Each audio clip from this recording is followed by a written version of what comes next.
এতক্ষণ ধরে দাঁড়ায় আছি, চল চা খেতে যাই। আরে থাক না, একটু এমন করতেছস কেন? ও বুঝছি, করিম চাচার মেয়ের জন্য দাঁড়ায় আছিস না? এত কথা বলতেছস কেন? দাঁড়াইতে বলছি দাঁড়া। এমনি বিপদের মধ্যে আছি। কিসের বিপদ?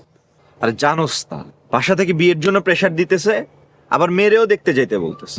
এটা তো খুশির সংবাদ। মেঘ না চাইতে বৃষ্টি। দূরও কারে না কারে ধরাই দিব বেটা।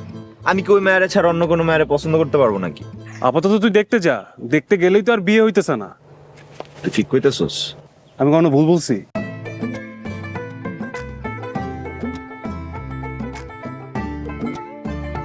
দোস্ত, ওই যে তোর পাখি হইতেছে, তুই থাক, আমি গেলাম।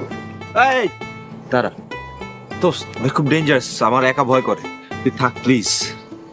আরে আমি থাকলে কিচ্ছু হইব না, তুই থাক, আমি গেলাম।